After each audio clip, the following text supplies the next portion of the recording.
Hey guys, Corey here. So just before we get into our Green Rainbow Reads video, we recently hit 8,000 subscribers on this channel, so we wanted to do a little giveaway in celebration of that. So we are going to be giving away a free upcoming Owl Crate box.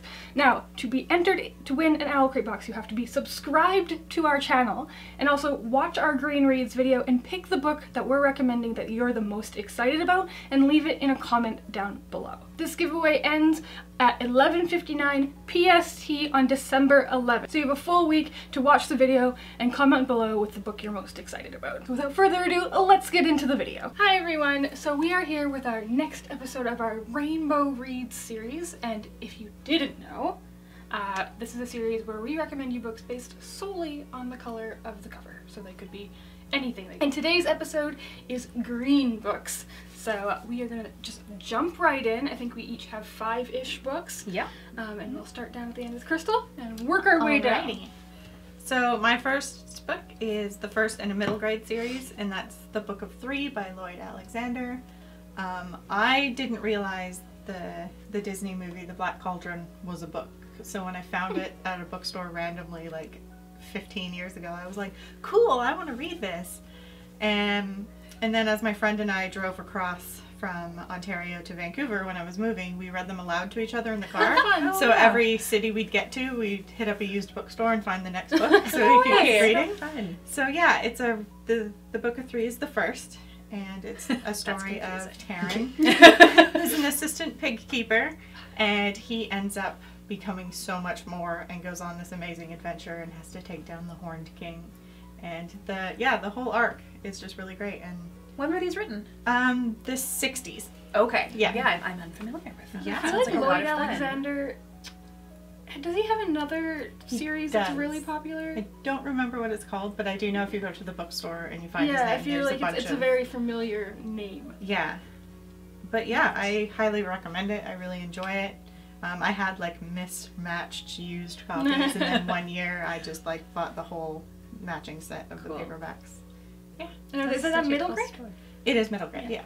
Nice. Yeah, and it's just so adventure-y and fun, and way better than the Disney movie. Yeah, it was great. Alright, Kelly, let's see what you got first. Okay. Back with the board books. Well, picture books. This is a board book. It was a picture book first by Oliver Jeffers. It's kind of shiny there. If you don't know Stuck, Lloyd gets his kite stuck in a tree and he throws lots of things up and everything keeps getting stuck, like a ladder. He throws the ladder. Yes, and it gets stuck, and it goes through a lot of hilarious things that get stuck. And then finally he finds a saw. But he also throws it into the tree. And so the kite falls out, but everything else stays stuck. He's very relatable as a kid. Yeah. Like, how do we get this down? Yeah. The artwork is amazing. Of course, it's Oliver Jeffers, but kids all request it over and over again, and it's empowering too because they get used to and what happened? It got stuck, and so they feel like they're reading it with you, and so it's one of the ones I find they'll first memorize, and then they'll kind of read it on their own because it's pretty easy because everything gets stuck. So that's very cute. Stuck by Oliver Jeffers. Oh, I just love Oliver Jeffers. Oh, right. The first one on my list is The Wonderling by Mira Bartok. This is a middle grade book that came out last September, 2017. This is just the arc, so it does not have the final artwork in it, but the actual hardcover version of this is so beautiful. It's full of really beautiful detailed illustrations. But it is all about number 13, who is later renamed Arthur, who is he's a groundling, so he is part human, part animal. He's part fox.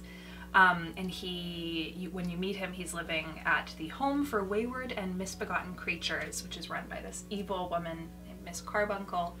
And then he meets a little bird in there who becomes his first ever friend, and the two of them manage to escape. And then he just goes on this wild adventure to find where he's from and his family and he doesn't actually know if he has any family, but he hopes that they're out there somewhere. And it's magical, and it's lovely, and it's really like deep and profound in some places. I have to admit that I have not gotten through to the very end of this one, because when I first was reading it, I had to put it down to keep finding books for the box.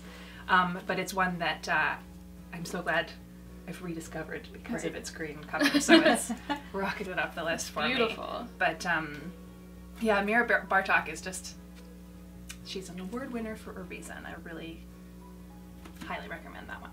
Cool. So I'm starting off, I have a couple of weird choices. I went down the weird rabbit hole.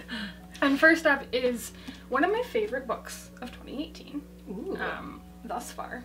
And that is The Strange Fascinations of Noah Hypnotik by David Arnold. Now this is a many-colored cover, but there's a lot of green, and I'm like, what video can I talk about this one in? Rainbow. So there's a lot of green, so we're going with it. But this is about a boy named Noah, and he is like obsessed with David Bowie. He is like a disillusioned swimmer. Like his coach is like, they want him to be like a college swimmer, but he doesn't really care. And then one day he gets hypnotized. And he starts noticing that small things in his life are different. Like his mom has a scar where she didn't have a scar before, and like this is just like little tiny things that are different about his life that and nobody else seems to notice. I don't know how to explain it other than that. Like, it's a very weird book. But he gets hypnotized on purpose, or on purpose, but he doesn't like he's not really like convinced that anything will happen. Okay. And he gets it's like after a party and Okay. And it's, yeah, I don't know how to explain it anymore. It's weird. You need to read it. Okay. It's, like I said, one of my favorite books of the year, and I read a lot of books. You do. It's one of those books, I was reading this during when we went to BookCon, and it was one of the ones where it's like, I was frustrated because I couldn't be reading it. Very good book. Yeah. So, and I read it as like a manuscript, so I'm actually excited. I want to go back and read it again as a finished copy. Yeah. Is this YA? It is YA. Okay. And I have read David Arnold's other two books, Mosquitoland and Kids of Appetite. This one is very different than those two, and this is by far my favorite. Cool. Nice. Sounds really good. It's really hard to explain. Why did I pick this one to try to explain it to you? Well, I will follow that up with my favorite read of 2018, and that is This Body's Not Big Enough for Both of Us by Edgar Cantero. I did start reading this for Spookathon, but I only just finished it a couple days ago because I just got so busy and had stuff that I needed to finish reading for other reasons and stuff, but oh my god. It's everything I love about film noir, detective fiction, twisting up tropes, and it's, I can't even, like, it's so good. It was really funny, it was really edge of your seat. And it's the story of A.Z. Kimrian, who is both a brother and a sister sharing the same body. So sometimes one's in charge, sometimes the other's in charge, but they're both fully consciously there. One has the left side of the brain, one has the right. So one's a bit smart, one's a crazy rebel. They have this ongoing chess game in their office. So every time they walk by, they're just like moving pieces around. And it's just like taking down the cartel in like, they have cell phones and stuff, so it's like modern day, but it has a film noir feel to it regardless. It's like San Francisco and this fictional San Carnell, and it's just a fun ride. And I was like, I'm going to be talking about this for a long time, but if you ever want a little view into like what I love, just read this book. It's all in there. It's clever, it's funny, and it's just, it plays on all the things. Like, he'll take these tropes and he'll even like acknowledge the fact that these tropes exist and that he shouldn't be doing this, but then he's going to do it anyway using the exact. And yeah, definitely one of my new favorite authors too. I'm going to read his third book next, I think. But the first book was the Kids. The first book was actually The Supernatural Enhancements, which I haven't read, Okay. which is first English book. Then Meddling Kids, which was great, and then this one. Cool. Cool. And I think his other books are in Spanish. Okay. Yeah. Yeah. Awesome. I'm gonna go with this one, Wild, by Emily Hughes. This is a book that is always out on my shelf. Always. I have a permanent shelf where just books that I really love are always out, and this is one of them. She's a little girl found in the wild. And I love like this. Okay, there's a page. The crows teach her to talk.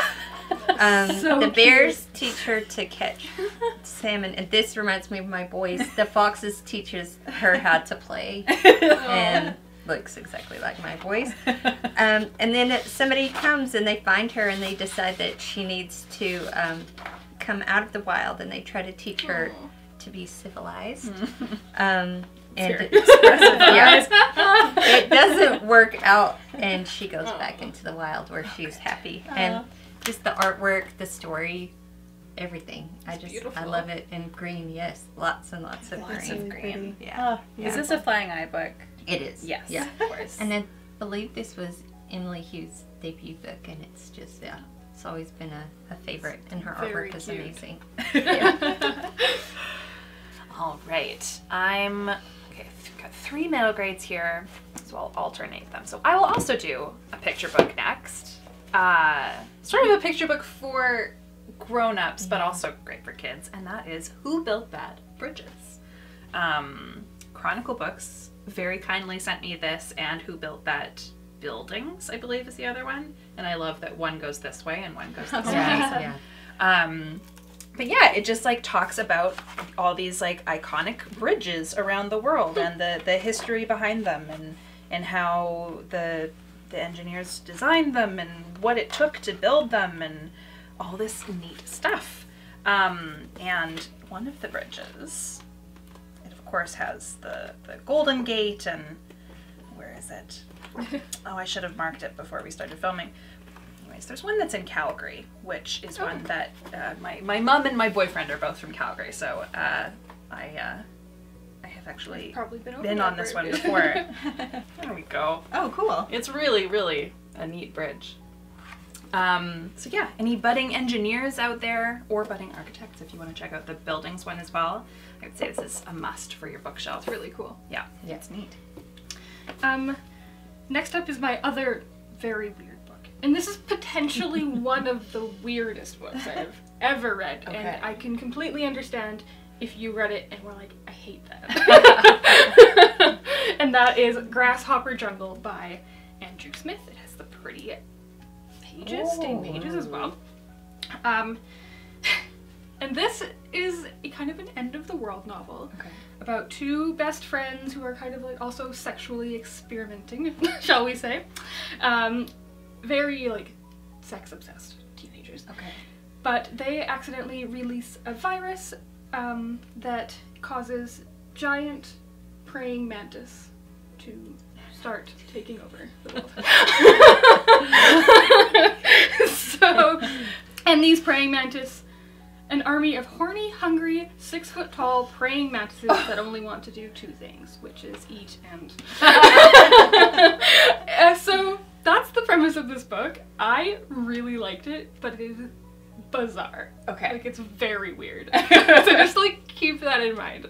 But, so I think it's one of those books that you're either gonna, like, read it and be like, yes, excellent, or, like, more of this, please. absolutely no. No more of this. But I loved it, and it's very green. Very green. I think you win green. All the Very green. But yeah, that's the one that I think doesn't get talked about too much anymore. It used to get some buzz. Andrew Smith used to be quite a big YA person here on the interwebs, but if you're wanting to read something a little bit out there, it's a good one. Cool. Yes, I don't know why it's called Grasshopper Jungle when it's not grasshoppers, it's prey. Yeah. Yes. I don't understand. They're different. Yeah. Alright, so my next choice is a graphic novel, and that is Marvel 1602 by Neil Gaiman. This is the cover of the graphic novel. I just happen to have issues. But 1602 is set like 400 years ago, and I think the best kind of explanation without me getting lost in words is what's written on Goodreads, so I'm going to cheat and tell you. It says, in Marvel 1602, award-winning writer Neil Gaiman presents a unique version of the Marvel Universe set 400 years in the past. Classic Marvel icons such as the X-Men, Spider-Man, the Fantastic Four, and Daredevil appear in this intriguing world of 17th century science and sorcery, instantly familiar to readers, yet subtly different in this new time. Marvel 1602 combines Marvel action and adventure with the historically accurate setting of Queen Elizabeth I's reign. So it's just Cool. I know, there's nothing I love more than like characters I know in a completely different setting. Not necessarily a retelling, but just like, what if they did exist here? Like, what if superheroes were a thing in the 17th century? And like the artwork is really cool. And the first time I read it, I didn't really pay much attention to the fact that, I mean, I knew the Fantastic Four were in it, and the big bad is really familiar, but just when Daredevil showed up, I liked visually recognizing him, even if he's in this completely different costume. It suits the time, but you're like, oh, hey, he's here. And yeah, I just really loved it. If you are a Marvel fan, I would definitely recommend it because it's a nice new twist. And there are sequels, but they're not written by Neil Gaiman. Right. Okay. There's a Marvel, there's a 1602 New World, there's a Fantastic Four one, I think there's a Spider-Man one as well. But this is the one that Neil Gaiman did first, and it's really awesome. Cool. I love the cover. Yeah, all the covers are really beautiful. I think my favorite issue is the Daredevil issue, which has neat. Oh, cool. him all blindfolded on the front and stuff. I like this maze one too. Yeah. So cool. What do you got next? Okay. I have The Dead Bird, written by Margaret Wise Brown a long time ago, but re-illustrated by Christian Robinson, which is like one of the most well-loved illustrators right now. And what I love about it is a bunch of kids, they go to a park and they find a dead bird. And so it's kind of they're dealing with death, but it's really well told, especially because Christian's work is really playful and innocent, so it makes something sad more easy to take. And they make it a little nest, and they sing it a little song, and they're really sad when they're singing the song, and it says, "Here lies a bird That is that is dead." Yes. And then they go about, they put some flowers around, and then they go about their lives, and around it the flowers and everything grows. So life goes on. Precious. Yeah, so it's a really good way, especially because if you're going to want to introduce death or talk about death in pets or people, it's a good starter, and it's a good way to visually also to introduce it because it's not overly sad or dark. Right. So. Yeah, very cool. Yeah. That's always so interesting when an old book gets completely re-illustrated. I think that's such a cool way to bring it back. Yeah. Yeah. Yeah. And his work is really perfect for it. So. Yeah. Good choice. We've got another middle grade one up next, and that is Evangeline of the Bayou by Jen Eldredge. So this one came out in May of this year, and I think I read it early on in the year, but it is about Evangeline, who lives in a bayou with her grandmother, and they are haunt huntresses. Evangeline is a haunt huntress in training, which basically means that they are in charge of all the creepy haunted things that live in this bayou and in this town. I sort of described it as like True Blood for kids. That was the vibe that I got from it. And yeah, it's all set in Louisiana, and it's got a really fun like southern feel to it. You thought this one was a lot scarier than I did, which is unusual because I'm usually a scaredy cat of this bunch. But yeah, there are a lot of, there's like, it starts off too like it starts off Yeah, right you hit the ground into running. it. Monsters are after you, like there's no easing into it. It's full on.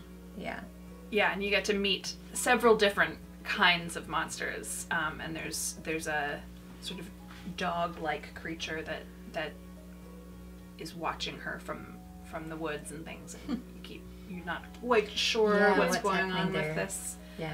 But I really quite like this one, and again, this is the ARC, but the final version has a lot more illustrations than this one.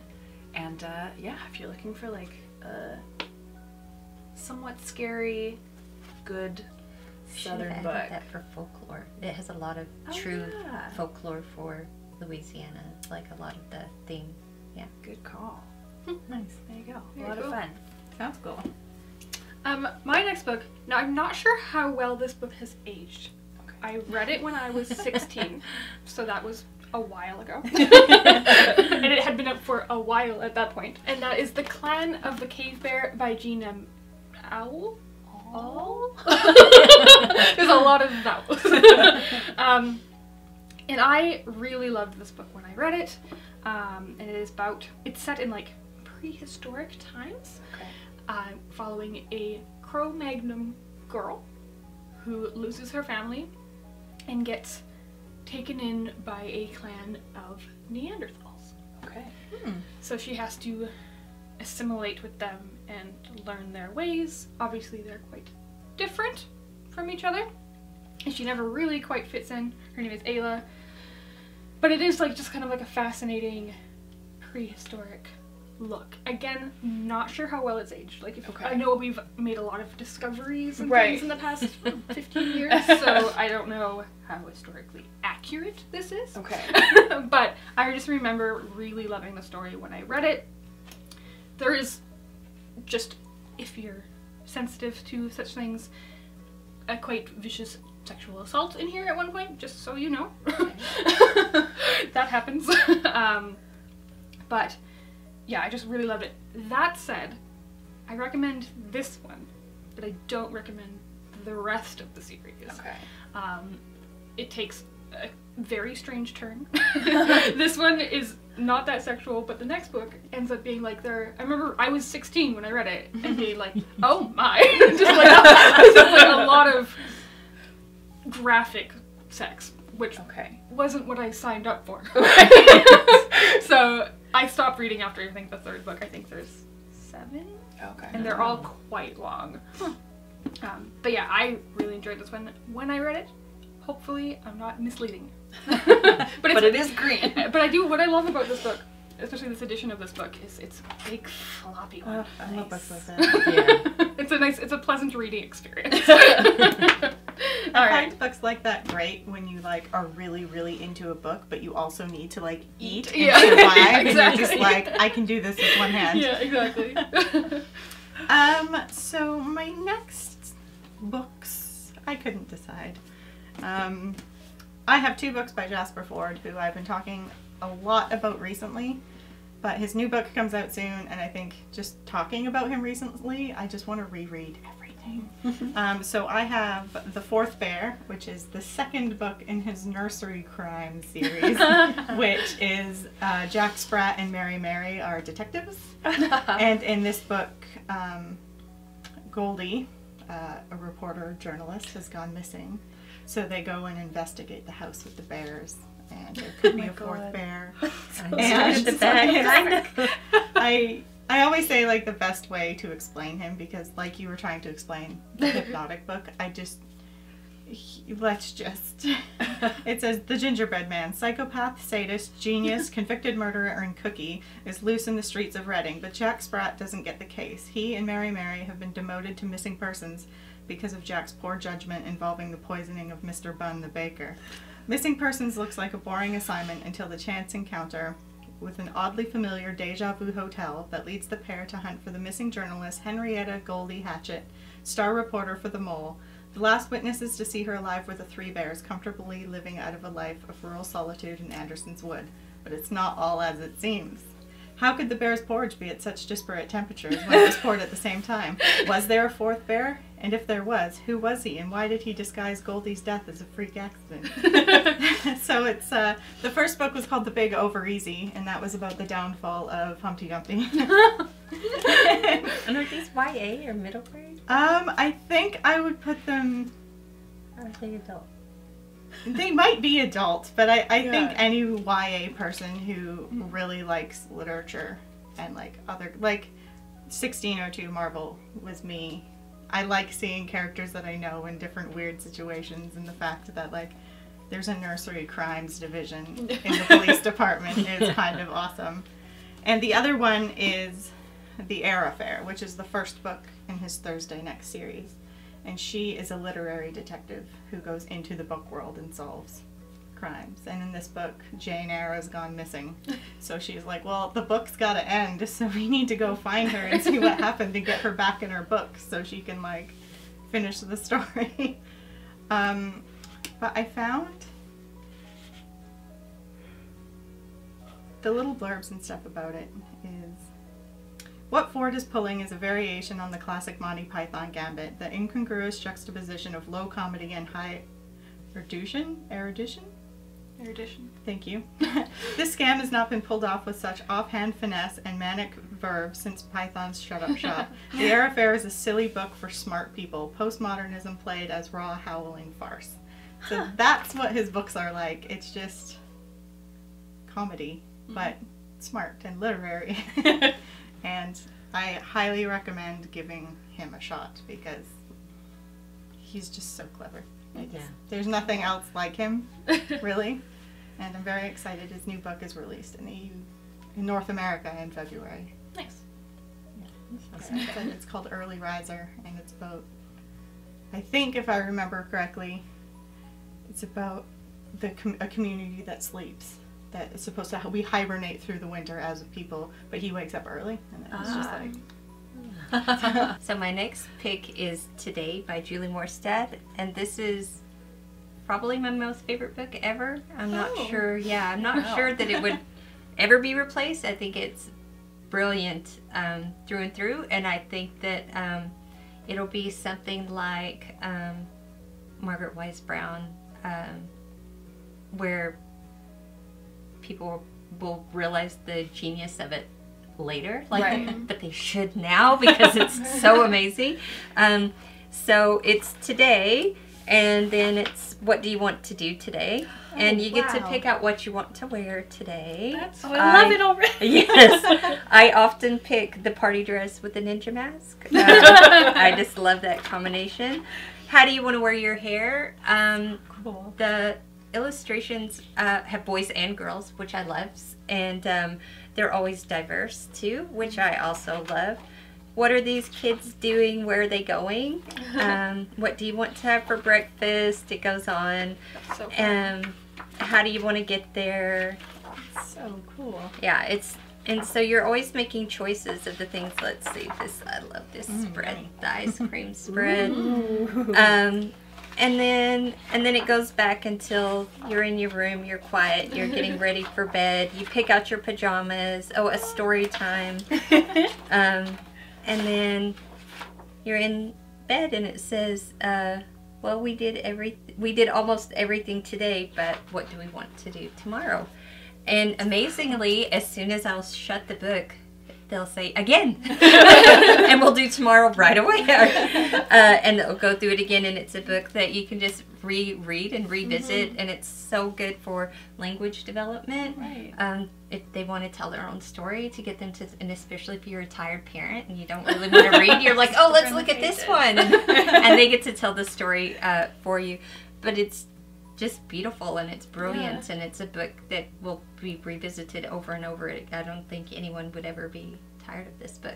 Yeah, it's different every time, too. Yeah, every day. A multitude of different things. That's so cool. I've read it, actually, to one girl 5 times in a row before I was like, okay, it was awesome, but we've almost wore all the we need a break. But it's beautiful and brilliant, and everybody who owns picture books should have this picture book. Yeah. That's cool. Okay. Neat. Mine's very different. My next one is Annihilation by Jeff Vandermeer. This is the first of the Southern Reach trilogy. I've talked about this one before. It's really one of the only sci-fi series or really books that I've ever gotten into. It's very strange. This book, but not the next two, have been made into a movie also called Annihilation. So basically the whole book is told through the point of view of the biologist, who is going into Area X, which is this large area of land that's been there for decades. No one knows how it got there, no one knows why it got there, but basically like a perimeter has been formed around this area, and nature has taken back over, but it's like not the nature of this world. And so she is going into Area X with another group of women. I think there's like an anthropologist and a linguist. I might be mixing up the roles because they change a little bit in the movie from the book, but to try to figure out like what on Earth or not Earth is going on. And it's just really, really cool. It's kind of like sparse, but also like the description of this land is really lush, and it's also like very scary in some parts. This was my favorite of the 3 books, because they all take place from different people's points of view. Right. This was by far my favorite, and I think it kind of makes sense that they're only making this one into a movie. Yeah, if you're a sci-fi fan, or even if you're like wanting to dip a toe into sci-fi, it's quite short, which is nice. Give this one a try. They're really interesting. One I still need to read. Bartok, if you like. So next up is another book, funnily enough, I read when I was 16 years old. But this one I do believe will have stood the test of time. And that is Norwegian Wood by Haruki Murakami. This was either my first or second Murakami book, and I actually read it when I was living in Japan. Murakami is Japanese. And if I talk about Murakami quite a lot, he's one of my favorite authors. If you want to test the waters with Murakami, this is his least weird. Like this one is very much contemporary. Like I don't actually think there might not be any magical aspects to it. That said, so this is about a man named Toru living in Tokyo, and he becomes kind of obsessed with this girl named Midori. It's a beautiful story, but I think this is the first book I ever read where I had like, and I read it with a group of other exchange students. We all read it around the same time, and it's one of the saddest books I've ever read. Oh. So it was like, I think it was the first like case of like book hangover that I ever had. Like it was like for weeks after we were all kind of like in a trudge of melancholy. I still highly encourage people to read it. Norwegian Wood is a Beatles song, which is referenced, but it is very much set in Tokyo. This is translated into English. Okay. And it's just it's like a perfect novel. But if you, it is very sad. Okay. So just be warned. But it's just wonderful. And if you do want to get into Murakami but are a little bit intimidated because magical realism is a scary place sometimes, because he's kind of weird at times, this one's not. Kind of. Yeah. Very weird at times. This one is not quite like that, but it still has like the same kind of writing and atmospheric vibe to it. So this one holds a special place in my heart. I haven't reread it since I was 16. Okay. And I probably should. Yeah. It remains one of my favorite of his novels, and I've read probably 12 or more of his books. Oh, yeah. So, yeah. Very good. And a beautiful green cover. Yeah. I love these editions. Oh, I'm super curious about that one. Very cool. Yeah, it's very good. You can borrow it if you want. Okay, we'll trade. So, my last book's actually for my TBR file. I was looking at my bookcase and a lot of them are green, but I feel they're green books that like, I've always talked about or that we all know about. So I went with something completely random. I've had it for probably 15 years and I've never read it, and I should. And that is Hardcore Zen, Punk Rock Monster Movies and the Truth About Reality by Brad Warner. This is a nonfiction memoir type book. In the early 80s? Yeah, in the early 80s he was big on the like hardcore punk scene. He was in a band, he recorded lots of albums. And then he moves to Japan where he works on Godzilla type movies and Ultraman television shows, all the while studying with a Zen master. So now that same hardcore punk is also a Zen priest. but he's not about to say that his punk days are over now that he's seen the light. He's equally at home in a loud basement club or a remote Zen temple. So he's gone from being crazy punk rock, rah rah rah, to he's actually a Zen priest who teaches hardcore Zen at like universities and like things like that. So it just includes a lot of things that I think I will like and enjoy. Sounds interesting. So yeah, it'd be interesting to see what his journey is like. And while looking for green books, I did rediscover this as you rediscovered one of yours, and I was like, I need to read this like soon. There's something about a toilet on the cover Yeah, of a book. I do not care for that cover. Yeah, Speak to me. like dirty basement punk club, it's probably what they look like. It is green. I'll give you that. Yeah. Sickly great. But yeah, it just sounds super interesting, so I'm kind of looking forward to checking it out. Cool. Green toilet book. That's what we'll call it. So I had two, but I'm going to go with a middle grade novel. Have you read this one? I haven't. Okay, Some Kind of Happiness. I love this. I love the cover. But it's about a girl whose parents are going through a divorce, and she goes to stay with her grandparents. And it's magical in a way of childhood, not necessarily magical as in magic. But it's beautiful and picturesque, and they go into she's writing a story about a magical woods, and there happens to be woods behind her grandmother's house, where they do discover some neighborhood boys who are in the woods, and a lot of things happen around the wood, and I won't say too much of it because it's definitely one worth reading. But at the end of it, and it has a lot of with relationships with grandparents and cousins and things like that. But she's actually dealing with anxiety and a little bit of depression. But she's young and she doesn't know, and her parents don't know, so she doesn't really know how to express it, and they didn't notice it in the beginning, but it all comes out at the end, and it's beautiful, and it has a little bit of sadness, but it has a lot of magic and a lot of fun.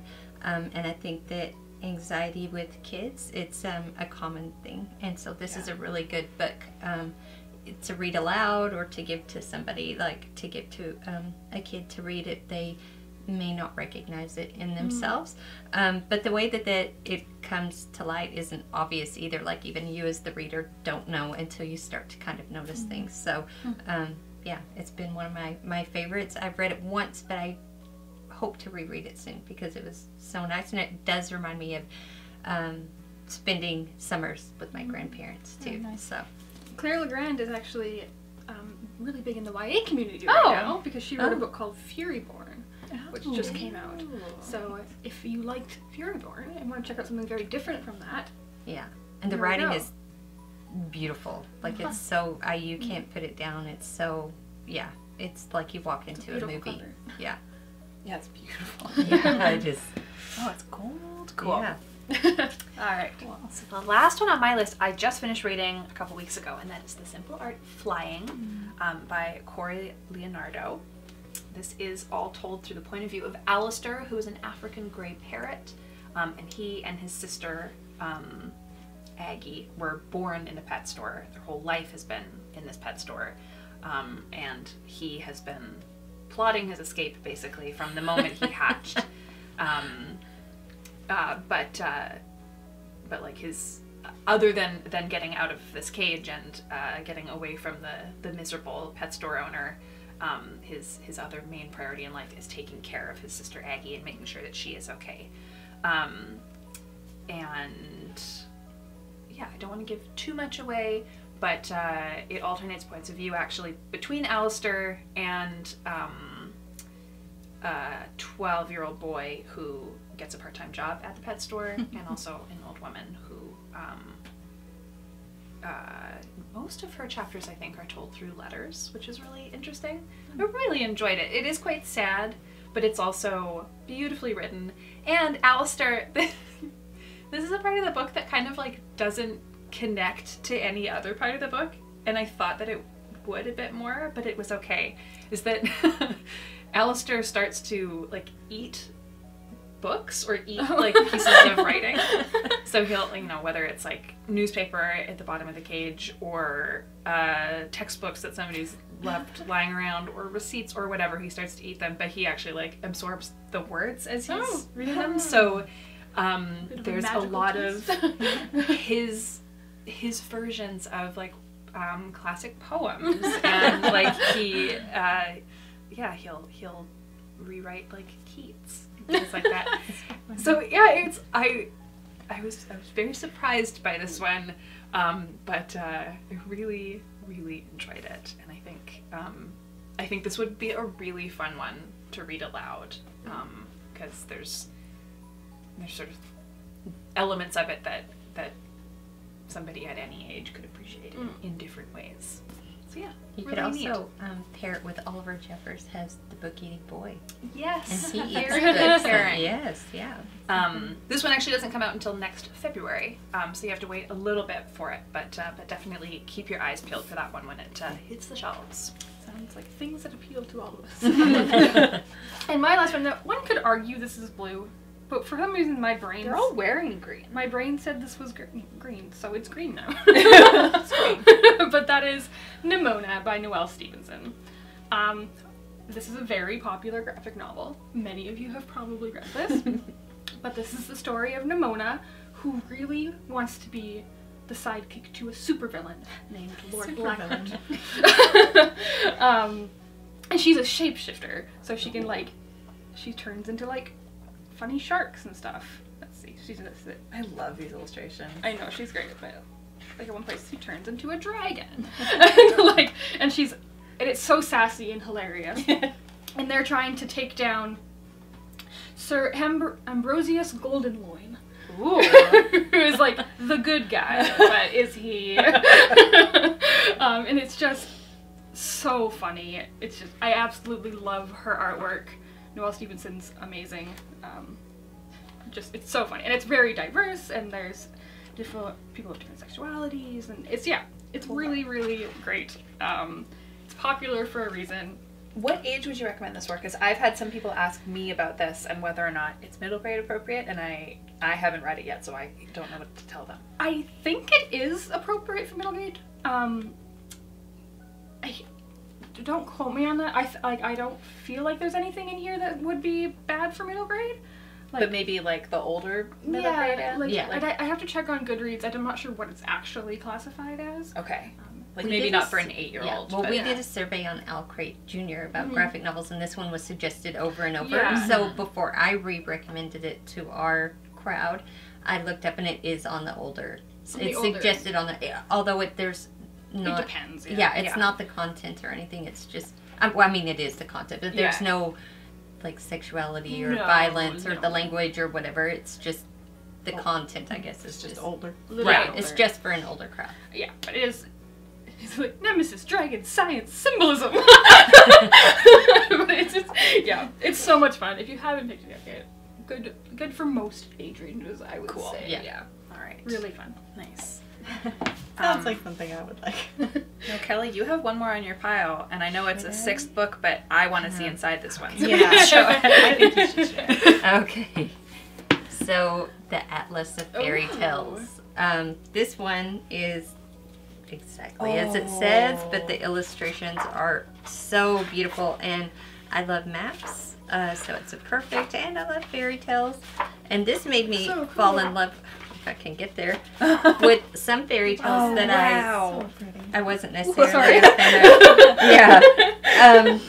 Yeah, so the whole story is mapped out, and the artwork is just stunning.